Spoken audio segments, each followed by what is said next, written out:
घर खरीदते वक्त ऐसी कौन सी बातें हैं जो आपको ध्यान रखनी चाहिए, और जब भी आप पेमेंट करते हैं किसी बिल्डर को, ऐसी कौन सी चीज़ें हैं जो आपको पेमेंट करने से पहले सोच लेनी चाहिए, देख लेनी चाहिए और अच्छे तरीके से उसकी जांच कर लेनी चाहिए। क्योंकि ऐसे बहुत बार हुआ है जब आपने अपनी मेहनत का पैसा इन बिल्डर्स को दिया है और बिल्डर्स जो हैं अपने प्रोमिसेस को डिलीवर नहीं कर पाए हैं, और बहुत बार तो प्रोमिसेस छोड़ो, वो जिस जिस घर आपने बुक किया है, जो बिल्डिंग दिखाकर उसने आपसे पैसे लिए हैं, वो बिल्डिंग भी डिलीवर नहीं हो पाई है। ऐसे ही कुछ हुआ है गुड़गांव के सेक्टर 68 कोरपस माहिरा होम्स, आपने नाम सुना होगा। सेक्टर 68 के हुडा अफोर्डेबल हाउसिंग के अंतर्गत इसने 2017 में लाइसेंस लिया था। 2017 में लाइसेंस लेने के लिए इसने बहुत सारे डॉक्यूमेंट्स प्रेजेंट किए, बैंक गारंटीज दी और काफ़ी सारे सिग्नेचर्स करे हैं, लेकिन आज पता चलता है कि वो सभी सिग्नेचर्स नकली थे। भी बैंक गारंटीज थी वो नकली थी, और जितने भी डॉक्यूमेंट्स दिखाए गए थे वो भी नकली थे। डीटीसीपी ने इतनी बड़ी गलती कैसे की? क्या हुआ, क्या गलत हुआ कि डीटीसीपी भी चकमा खा गया और इन डॉक्यूमेंट्स को पहचान नहीं पाया? बैंक की गारंटीज जो नकली दी गई थी उनको नहीं पकड़ पाया? ऐसा सिस्टम में क्या गलत है जो आज इतना बड़ा धोखा लोगों के साथ हुआ है? हम इस वीडियो में इसी के बारे में बात करने वाले हैं, और मैं इस वीडियो में आपको ये भी बताऊंगा कि आप आगे से कभी भी कोई भी इन्वेस्टमेंट करें तो क्या इंश्योर कर लें ताकि आपके साथ ये सब चीज़ें ना हो। और जिन लोगों के साथ भी ऐसा जो कुछ हो चुका है, प्लीज़ कमेंट सेक्शन में जो है बताइए, ताकि दूसरे लोगों को पता चल सके कि क्या सावधानियां उनको बरतनी चाहिए और कौन कौन से ऐसे प्रोजेक्ट्स हैं जिनमें जो है ये सब चीज़ें हो चुकी हैं उनके साथ, ताकि उन लोगों को जो घर प्लान कर रहे हैं अपनी किसी ऐसी जगह पर अपनी मेहनत का पैसा लगा के बिल्डर को देना चाहते हैं, उनके साथ गलत ना हो।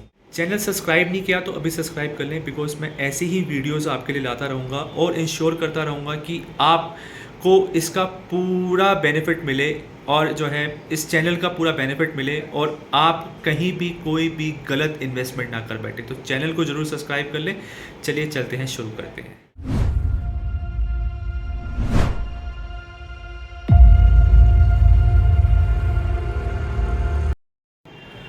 रेरा के आने के बाद बहुत सारे बिल्डर में काफ़ी सुधार आया। रेरा के आने के बाद बहुत सारे बिल्डर्स ने अपनी प्रॉपर्टी को टाइमली भी डिलीवर करा। अब रेरा के आने के बाद लोगों को एक ऐसा चैनल में मिल गया कि जहां अगर बिल्डर कोई अपनी मनमानी करता है तो वहां जाके वो कंप्लेंट करे, और कंप्लेंट करके बिल्डर के अगेंस्ट में एक एफआईआर दर्ज करे और उसके ऊपर एक कड़ा एक्शन ले। सो रेरा के आने से हेल्प तो बहुत हुई है, लेकिन फिर भी ऐसे बिल्डर्स हैं जो अपने फ़ायदे के लिए लोगों का नुकसान होते हुए बिल्कुल नहीं सोचते हैं। सो इन बातों से बचने के लिए हमें सिर्फ थोड़ी सावधानियां बरतने की ज़रूरत है। इन सावधानियों को बरत लें तो हम कभी भी अपने जीवन में, अपनी लाइफ के अंदर कभी भी किसी से धोखा नहीं खाएंगे। सिर्फ आपको इंश्योर ये करना है कि जब भी आप कोई चीज़ खरीदते हैं, जब भी आप कोई चीज़ बाय करते हैं, अपनी मेहनत का पैसा किसी जगह पे इन्वेस्ट करते हैं, तो आप उसकी पूरी जांच पड़ताल अच्छे से कर लें।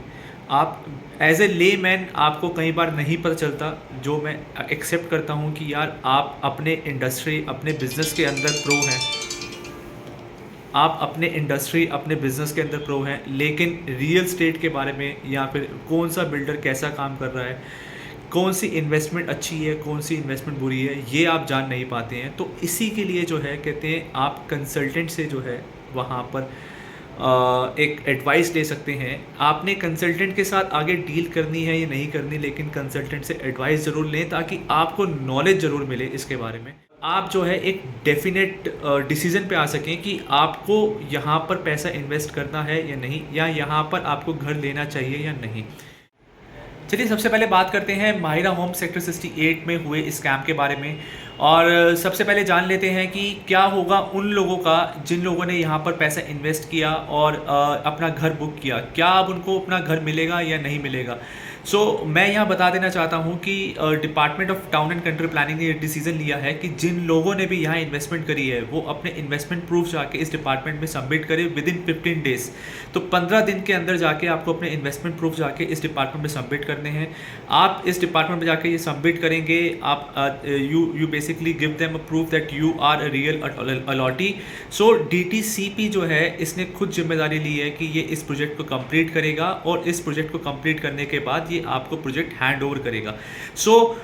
गलती तो ज़रूर करी है, लेकिन यहाँ पर उसने इंश्योर भी किया है कि जितने भी अलॉटिस जिसने भी इन्वेस्टमेंट करी है उसको उसका हक ज़रूर मिलेगा और उसको प्रोजेक्ट जो है टाइमली हैंड ओवर करा जाएगा। आपको सिर्फ करना ये है कि 15 दिन के अंदर आपको इस डिपार्टमेंट में जाके यहाँ पर आपने जो भी पैसा बिल्डर को दिया है उसका प्रूफ यहाँ पर देना है, ताकि ये इंश्योर हो सके that you are the right allottee और आपने ये पैसा ऑलरेडी इतना पैसा बिल्डर को दे दिया है। और जिन्होंने बाकी पैसा नहीं दिया है अब उनको सीधा वो पैसा कहते हैं DTCP को ही जमा करवाना होगा।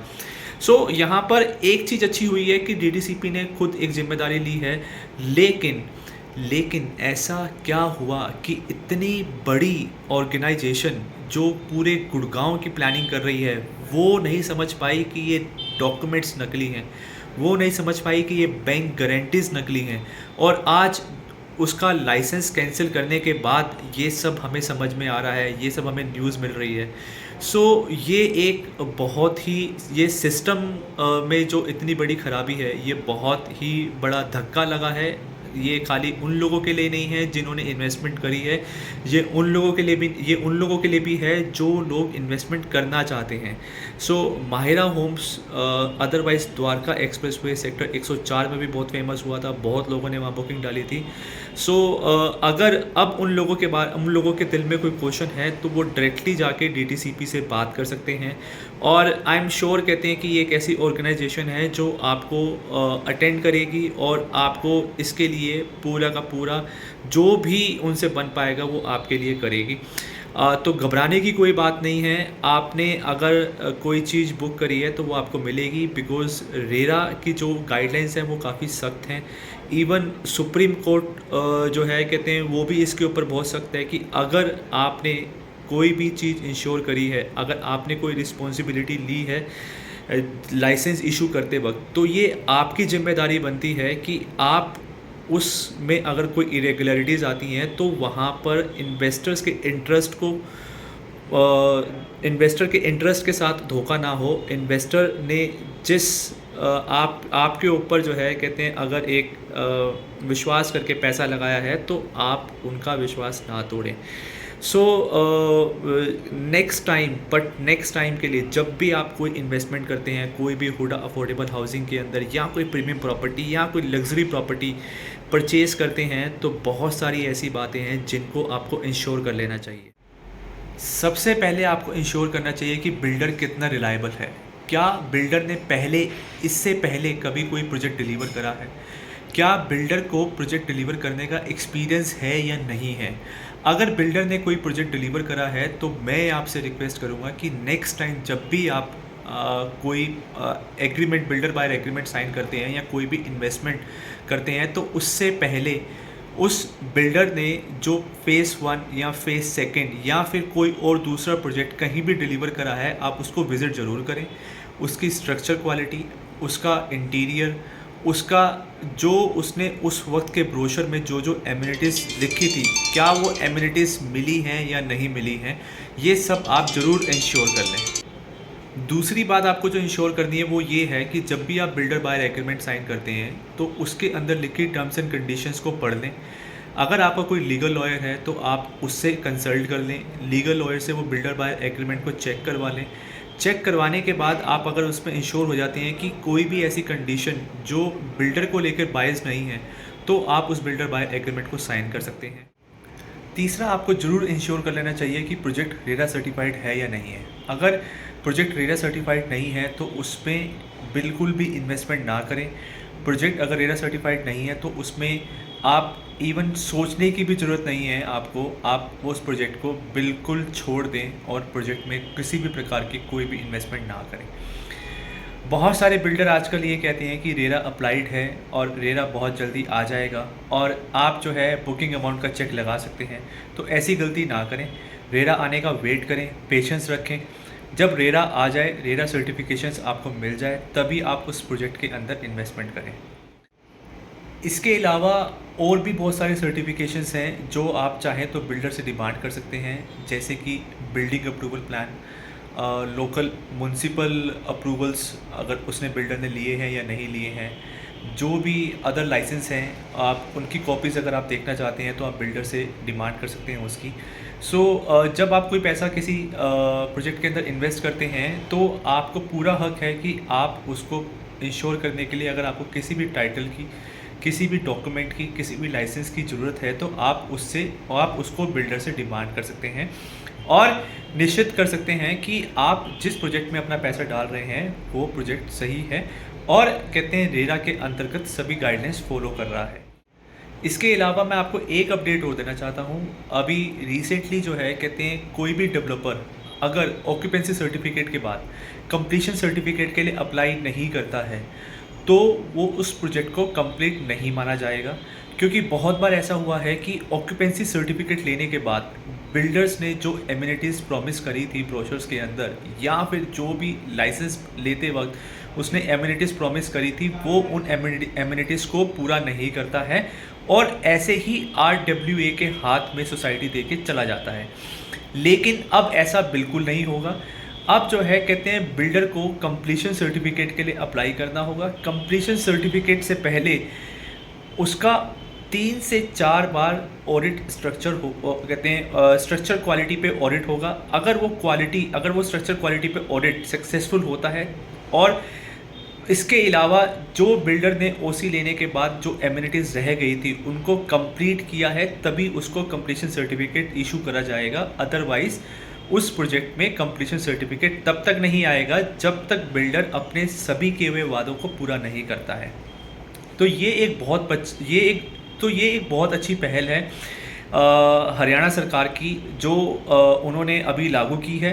तो इससे एक और चीज़ इंश्योर हो जाती है कि इन्वेस्टर का पैसा कहीं नहीं जाएगा, या फिर जो लोगों ने जो है कहते हैं अपना घर गुड़गांव के अंदर बुक किया है, अपनी मेहनत का पैसा लगाकर, अपने बैंक से लोन लेकर, वो पैसा जो है कहते हैं उनका ख़राब नहीं होगा। जितने भी बिल्डर्स हैं जिन्होंने आपको जो भी वादे किए थे प्रॉपर्टी सेल करते वक्त, वो उनको पूरे करने होंगे, तभी उनको कंप्लीशन सर्टिफिकेट इशू होगा। ये बहुत अच्छी पॉलिसी है जो हरियाणा सरकार ने निकाली है और कहते हैं in the interest of the clients, in the interest of the investor, in the interest of the new home buyers. ये बेसिकली जो है कहते हैं इंश्योर करेगी आपके पैसे की सेफ्टी को, आपके घर की सेफ्टी को, और एक बहुत बड़ा बदलाव लेके आएगी गुड़गांव के रियल एस्टेट के अंदर। गुड़गांव की रियल एस्टेट को लेकर हुडा हो गया, DTCP हो गई, या फिर हरियाणा सरकार हो गई, हमेशा से काफ़ी सचेत रही है और बहुत कड़े कदम उठाए जा रहे हैं। लेकिन अभी भी सिस्टम के अंदर बहुत सारी ऐसी चीज़ें हैं जो इम्प्रूव होनी ज़रूरी हैं। जैसे कि अभी ये रीसेंट स्कैम हुआ है जिसके अंदर 2017 में जितने भी लाइसेंस इशू करे गए थे माहिरा होम्स को इस अफोर्डेबल हाउसिंग के लॉन्च के लिए, उसमें बैंक की गारंटीज़ को इंश्योर नहीं किया गया। उसमें डॉक्यूमेंट्स जितने थे उनको जो है कहते हैं टोटली चेक नहीं करा गया। उसके अंदर जितने भी सिग्नेचर हुए थे वो तक नकली निकले हैं। ये एक बहुत बड़ा क्वेश्चन मार्क है कहते हैं DTCP के ऊपर। इसके ऊपर डेफिनेटली उनको सोचने की ज़रूरत है। और मैं आपसे एक ही रिक्वेस्ट करना चाहूँगा कि आप नेक्स्ट टाइम कभी भी कोई भी प्रॉपर्टी प्लान करते हैं तो वहाँ पर जो भी कंसल्टेंट है उनसे ज़रूर कंसल्ट कीजिए, एक नहीं 2 कंसल्टेंट से कंसल्ट कीजिए, ताकि आपको बेसिकली पता चल सके कि हाँ आप जहाँ अपना पैसा इन्वेस्ट कर रहे हैं वो सही जगह है। और जिस भी कंसल्टेंट से आप कंसल्ट करते हैं वो भी सर्टिफाइड, वो भी रेरा सर्टिफाइड होना बहुत ज़रूरी है। अगर वो कंसल्टेंट रेरा सर्टिफाइड नहीं है तो that means there is again a double question mark. जो बिल्डर प्रोजेक्ट आप ले रहे हैं वो तो रेरा सर्टिफाइड होना चाहिए, साथ में कंसल्टेंट जिसके साथ आप डील कर रहे हैं या आप कोई एडवाइस दे रहे हैं वो भी रेरा सर्टिफाइड होना चाहिए। तो नेक्स्ट टाइम जब भी आप करें तो इन सभी बातों का ज़रूर ध्यान रखें और कंसल्टेंट से एडवाइस ज़रूर लें और सही कदम की तरफ, सही डायरेक्शन की तरफ ही अपने पैसों को इन्वेस्ट करें। अगर आप जो लोग वीडियोस देख रहे हैं, आपके मन में कोई भी बात है जो आप मेरे से पूछना चाहते हैं गुड़गांव रियल एस्टेट के बारे में, आप नीचे कमेंट में लिख सकते हैं। और आप कोई भी एडवाइस लेना चाहते हैं तो आप ज़रूर जो है कहते हैं कमेंट सेक्शन में डाल सकते हैं। मैं आप पूरी कोशिश करूँगा कहते हैं कि आपके हर सवालों का जवाब दे सकूँ और साथ ही आपको सही डायरेक्शन में गाइड कर सकूँ। सो मेरा सिर्फ एक ही मकसद है इस वीडियो के थ्रू आपको सचेत करना, ताकि आप कोई भी गुड़गांव के अंदर गलत इन्वेस्टमेंट ना कर बैठें। सो इसके अलावा जो है कहते हैं डीएलएफ फेज़ 3 में भी एक बहुत बड़ा स्कैम हुआ है इलीगल कंस्ट्रक्शन का, जिसके बारे में मैं नेक्स्ट वीडियो में बताऊंगा। तो चैनल ज़रूर सब्सक्राइब कर लें ताकि आप उसके बारे में भी जान सकें। और ये जो है कहते हैं इलीगल कंस्ट्रक्शन का काम बहुत जगह हो रहा है, कहाँ पर हो रहा है, कैसे हो रहा है, कैसे देखा जाए कि ये इलीगल कंस्ट्रक्शन है, कैसे पहचाना जाए, ये मैं आपको बताऊंगा। तो चैनल को सब्सक्राइब कर लें, चैनल पे बने रहें, नोटिफिकेशन के लिए बेल आइकन को ज़रूर प्रेस कर लें ताकि आपको सभी नोटिफिकेशन मिलते रहें। Thank you so much, thank you so much, thank you so much.